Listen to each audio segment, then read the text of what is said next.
This is Democracy Now!, democracynow.org, the War and Peace Report. I'm Amy Goodman with Nermeen Sheikh.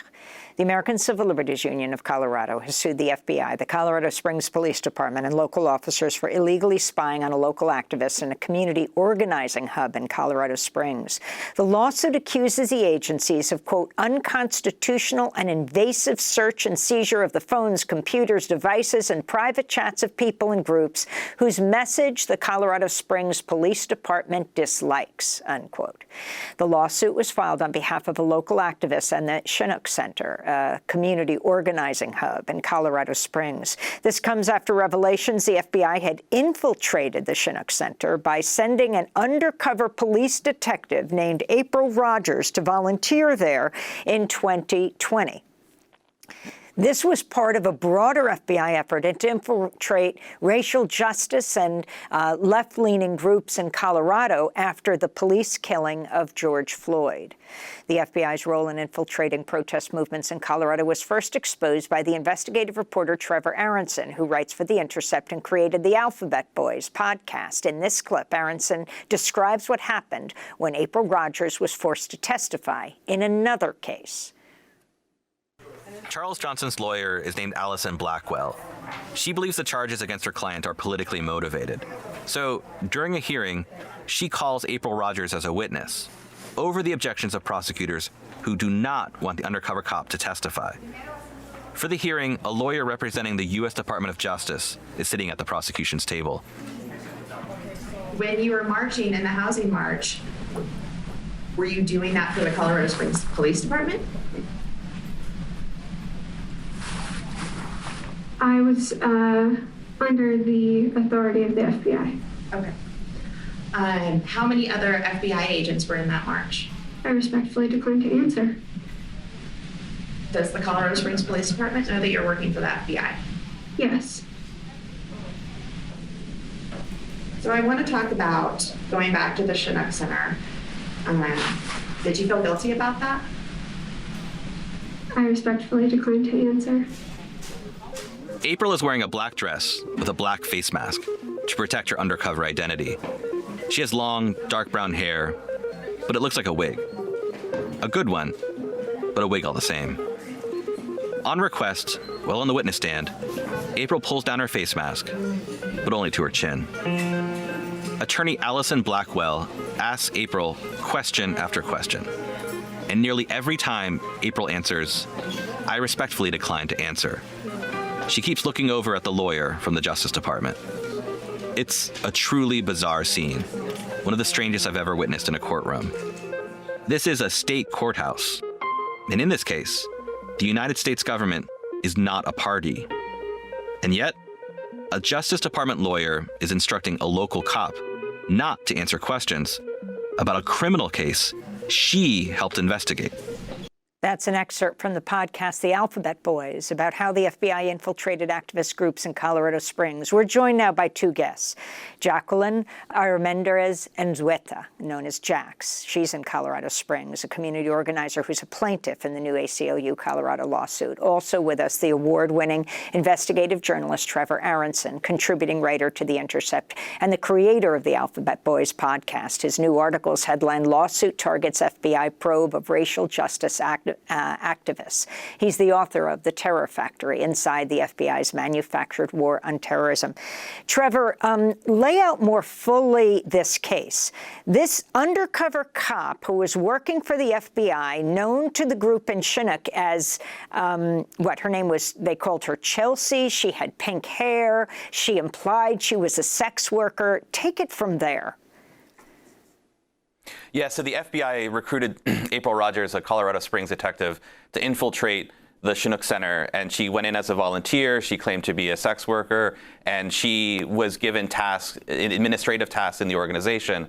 And for more than a year, she was undercover for the FBI, gathering information about members of the Chinook Center, its activities, and then providing that back to the Colorado Springs Police Department and the FBI. She was also attempting unsuccessfully to entrap activists in gun-running conspiracies that the FBI was trying to engineer. And her role appeared to be twofold. One, a blanket surveillance, that she was collecting information about activists, and two, that she was trying to entrap some of these activists and crimes, ultimately unsuccessful in the latter effort.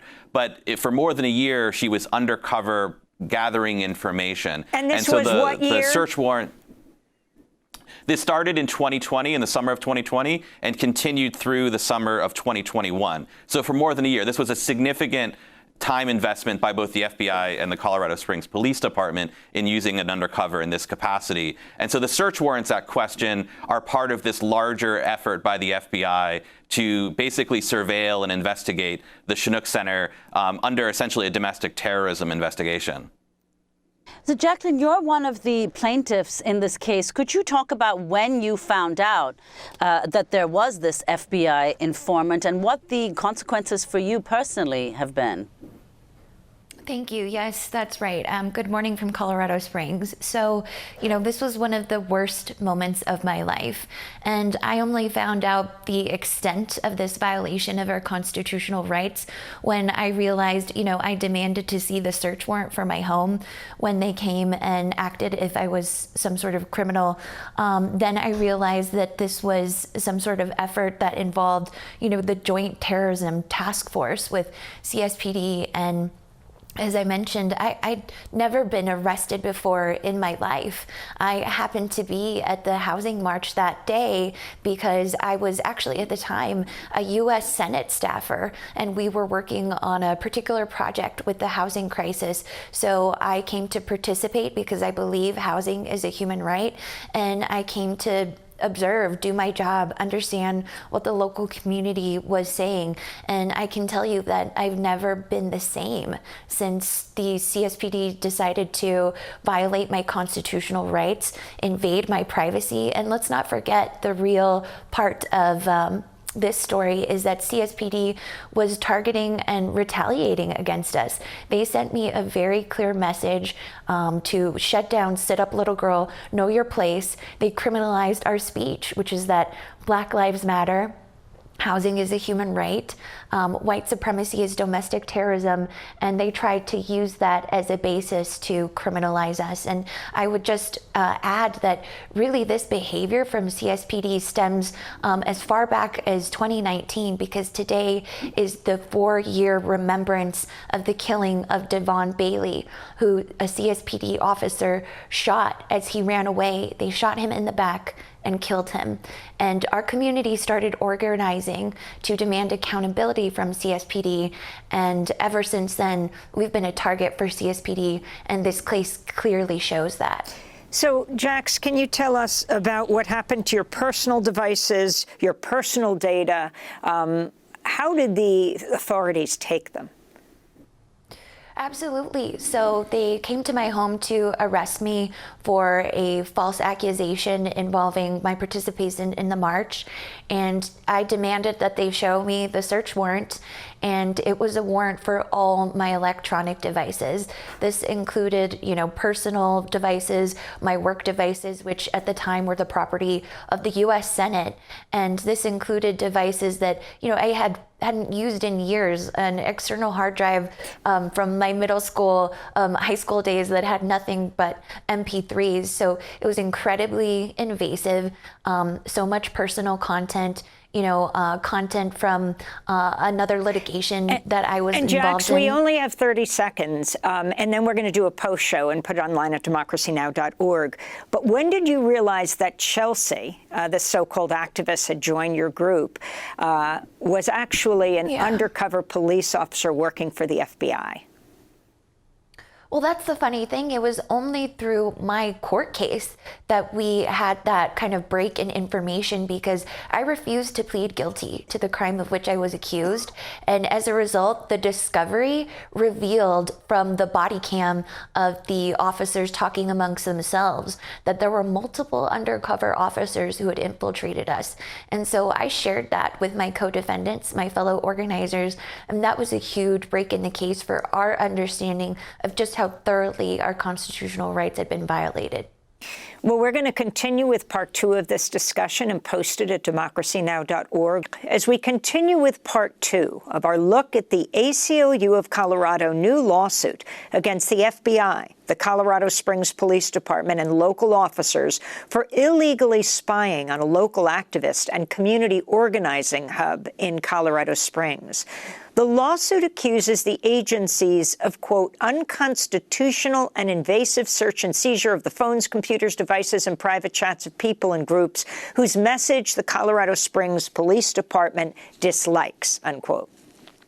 We're joined by one of the plaintiffs, a local activist named Jacqueline Armendariz Unzueta, known as Jax.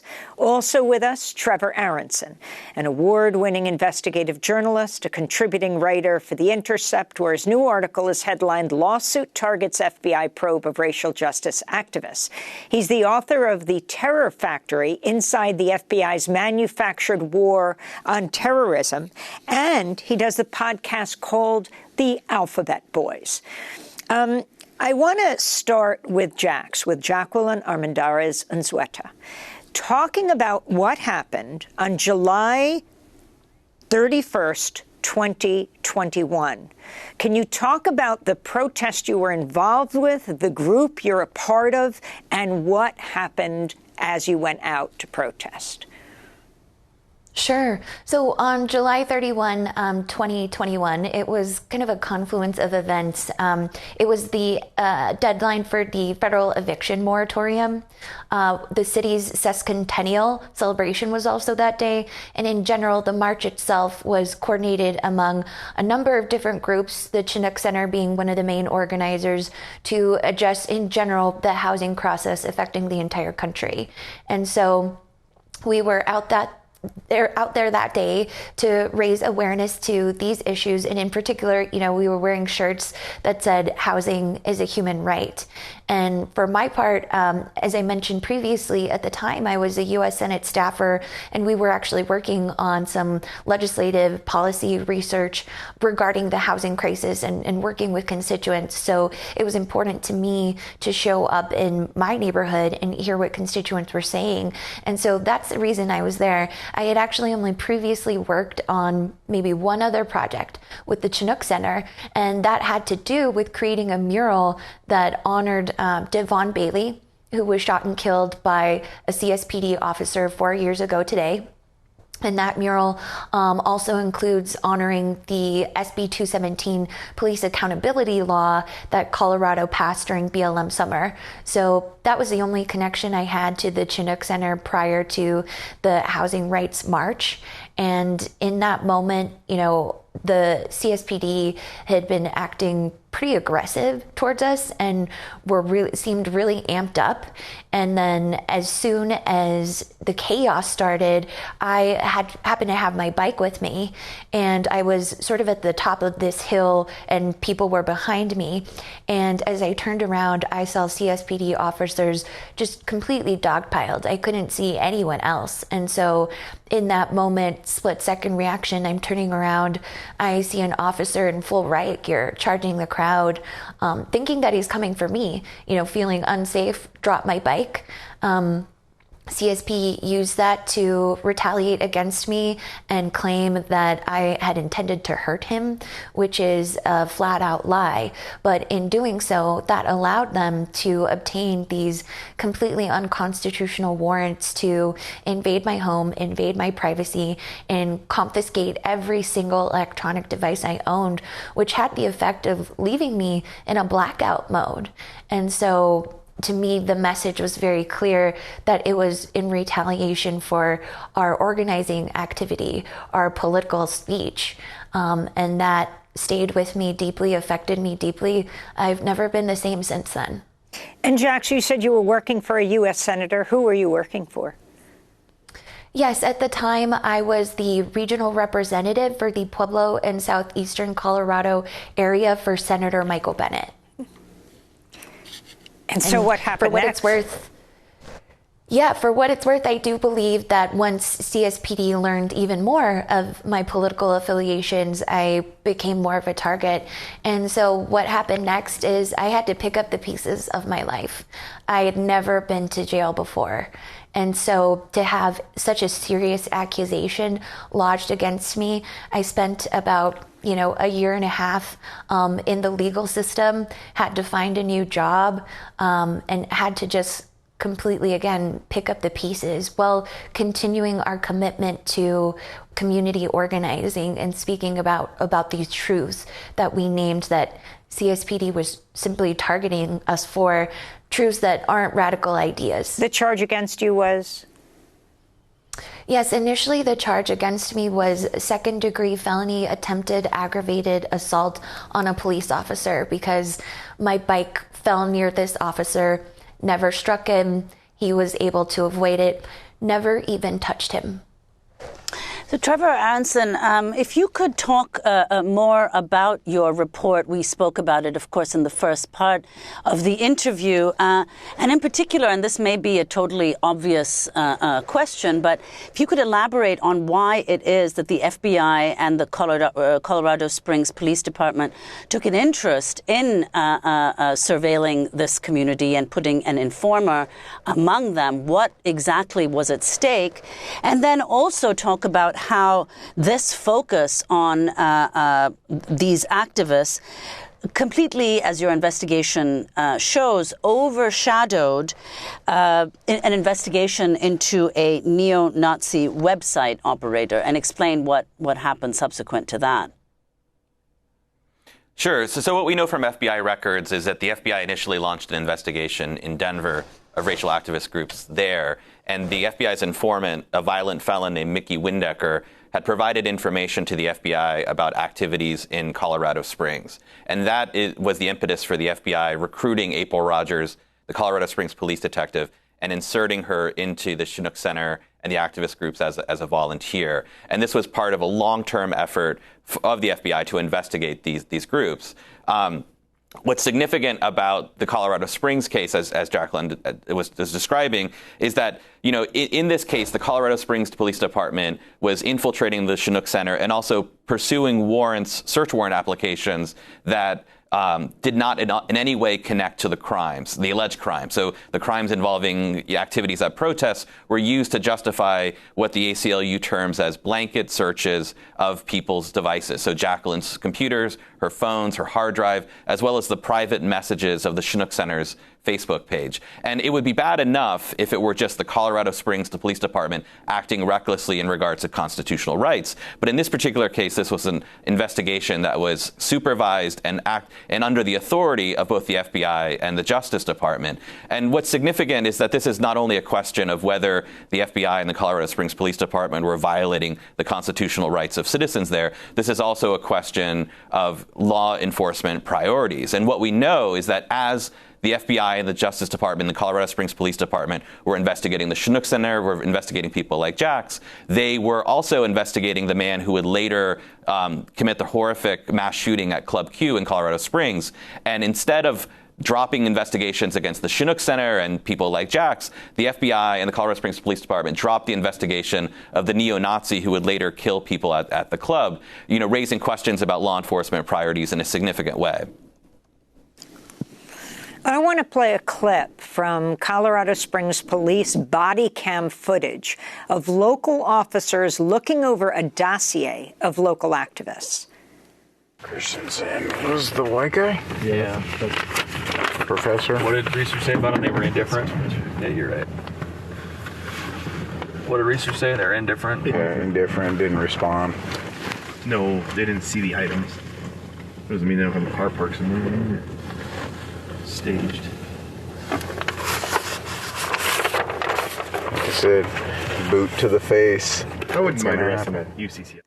So they're looking at photographs. Trevor Aaronson, can you explain what's taking place here and when this is?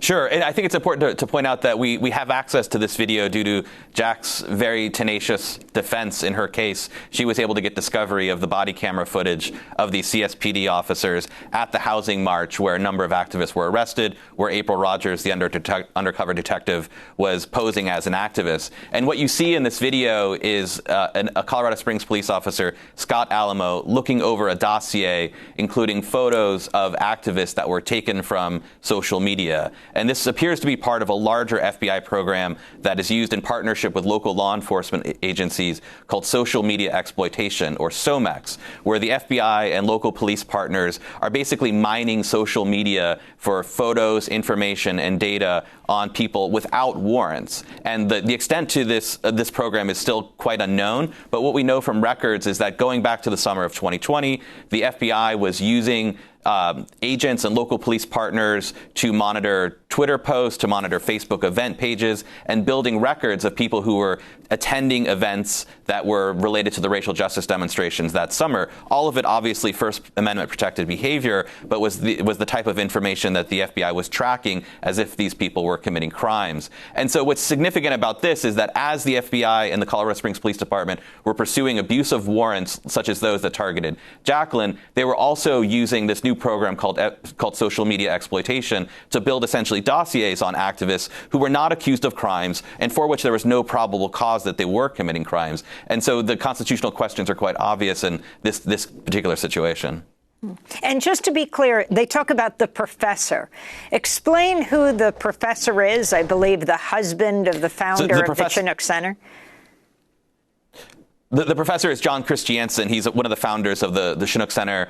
They say it derisively because John is a sociology professor at the local college. And what's significant about that is John was attending the Housing Rights March, as was Jax that day. And what the CSPD had done was build a list of people that they planned to arrest. And those pictures on the dossier were among the people that they were planning to arrest. John's picture was among them. And so they're looking at the picture, pointing out that that's John Christiansen, the professor, and showing that not only are they intending to arrest him, but that they're planning to do so violently, given the police officer's comment, boot to the face. I mean, this is all stunning, and we started talking about this in part one. But Jax, if you can talk about how you got this information, and especially realizing who a woman you knew as Chelsea, but actually was April Rogers, who is undercover Colorado Springs police working for the FBI. How close had you gotten to her in that year? And what kind of effect did this have on your life, realizing how long you had been spied on? Right.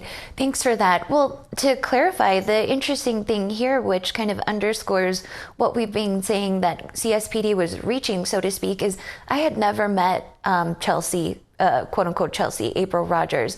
I did not know about her until I received the discovery from my case.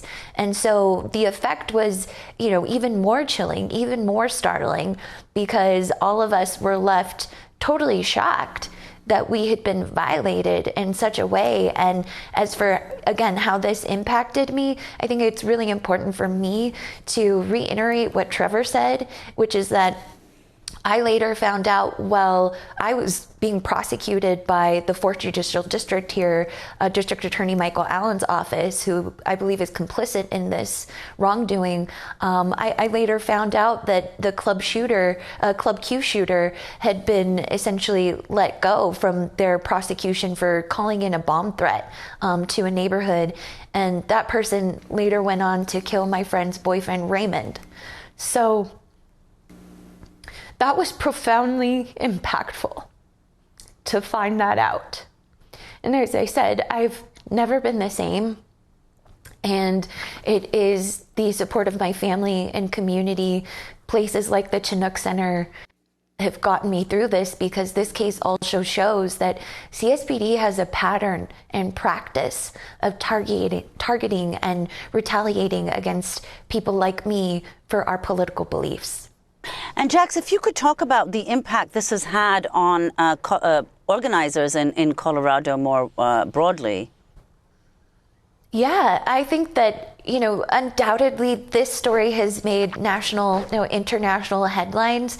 And so it has left us with a bunch of conflicting emotions. I think we continue to be motivated to pursue justice and protect our community, protect our rights, which is what this case is about, protect our democracy, which is what this case is about. But, I'd be lying if I said that we weren't scared, because the retaliation, the targeting shows that CSPD apparently has such animus towards us for what we believe, and is willing to violate our constitutional rights, are willing to commit violence against us simply for what we believe. So it's quite a mixed bag of emotions for us, but we continue to pursue community organizing here in Colorado Springs. If, Trevor, you can talk about putting this in a larger picture. We've had you on before for the beginning of the Alphabet Boys, but there are a lot of people who must be scratching their heads right now, like,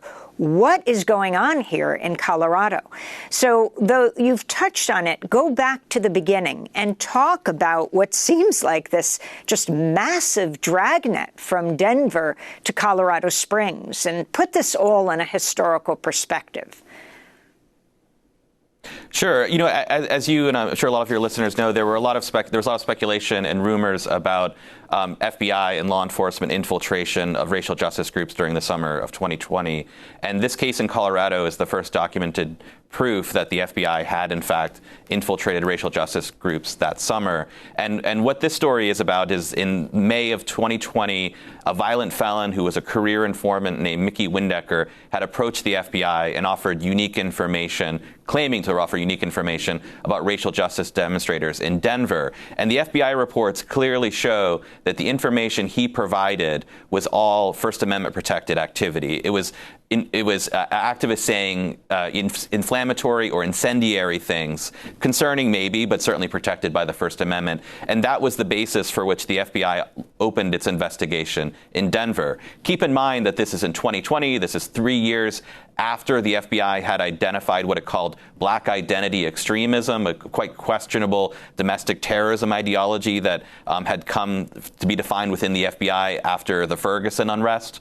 And so the FBI that summer was viewing these demonstrations with, at best skepticism, at worst with a belief that there was some sort of sinister plot behind a lot of this activism. And so when Mickey Windecker comes to them and asks, for the opportunity to infiltrate these groups, the FBI puts him up to it and pays him tens of thousands of dollars. And he's providing information to the FBI about activist groups in Denver, and also trying to set up individual activists in crimes.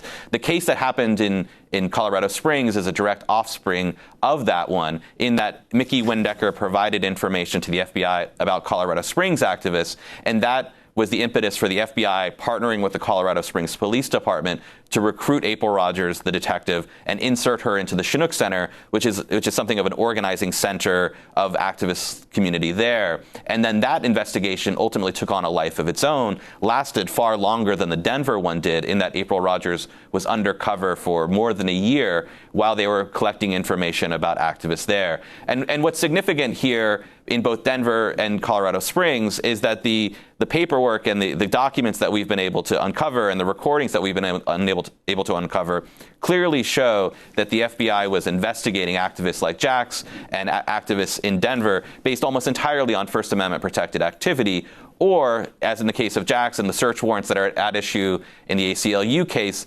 alleged crimes that had nothing to do with any sort of communications were used to justify, these Dragnet surveillance warrants, such as getting all of Jax's electronic devices, getting the private communications of the Chinook Center. And so, what this clearly shows is that the FBI was not only investigating or seemingly investigating crimes or alleged crimes, but it was using the cover of investigations to build dossiers and collect information about activists who were primarily exercising their First Amendment protected rights. And is April Rogers still working for the Colorado Springs Police Department and the FBI? So as far as we know, she is still employed by the Colorado Springs Police Department. In the tape you had played earlier in the first segment, she testified that she was under the authority of the FBI at that time. That was about a year ago today. So we can't comment specifically on whether she's still working for the FBI, but she still is employed by the Colorado Springs Police Department. And is this surveillance continuing? Do you have any way of knowing? We don't have any way of knowing at this time. You know, what we do know is that April Rogers, under guidance from the Justice Department lawyer in the state case a year ago, declined to answer any questions at all related to the investigation, and that this is something that the Justice Department still is involved in. Whether this infiltration is still happening is unclear. It wouldn't surprise me if it is, but we don't have any direct information on that.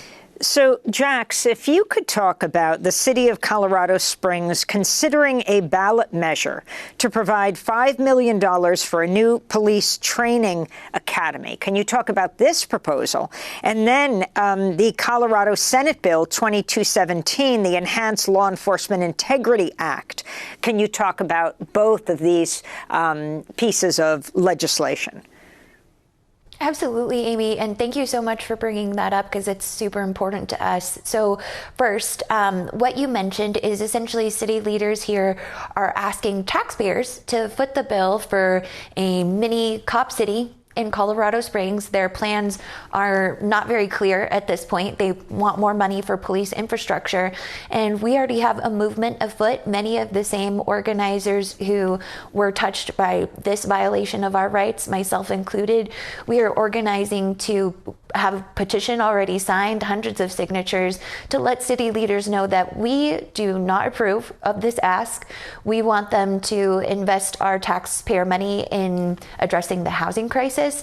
And this case just goes to show that they have some serious shortcomings, namely violating people's constitutional rights to address before they continue to ask for more money for police infrastructure.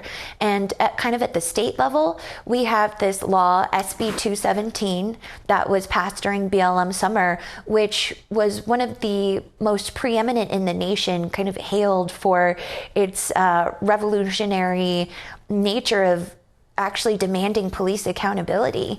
And so part of that law allows Attorney General Phil Weiser's office the discretion to conduct a pattern and practice investigation. And here in Colorado Springs, that is something we absolutely want. We plan to demand further because this case is evidence of CSPD's pattern and practice of targeting, retaliating, and violating people's constitutional rights based on our free speech. And that's something we hope, again, that the Attorney General will take up because there has been a pattern and practice investigation already conducted in Colorado, which was about the Aurora Police Department. And can you tell us where your lawsuit stands right now? Certainly. So Tuesday was the filing. So this is really the beginning of a whole new chapter. We understand we have a magistrate judge assigned, and we will continue to progress. And the next step is, informing the city that there's the process serving, that there's been a lawsuit, and then there'll be communication between the two opposing counsels. And we did ask for a trial by jury, and this is in U.S. District Court. And you mentioned Aurora, where Elijah McClain lost his life at the hands of Aurora police and paramedics, was skipping down the street having just bought iced tea, played violin at a local shelter for cats and dogs. The police took him down, and when the paramedics got there, they injected him with ketamine, massive dose, and he died. Young man in his 20s. Is that what you're referring to when you talk about the Aurora police? I think in part, certainly Elijah McClain's murder played a role in the Attorney General office using SB 217 to conduct a pattern and practice investigation of Aurora. And I would mention again today is the 4-year anniversary of CSPD shooting and killing Devon Bailey in our community, a 19-year-old black man who they shot in the back as he ran away. And what came of that? Was anyone charged? My understanding is that it did go before a grand jury, and the way that Colorado law was written at the time, frankly, quote unquote, justified the conduct of the police officer. Trevor Aaronson, we're going to end with you. We just have a minute to go. You are doing this amazing podcast series called The Alphabet Boys. How does this fit into this larger picture?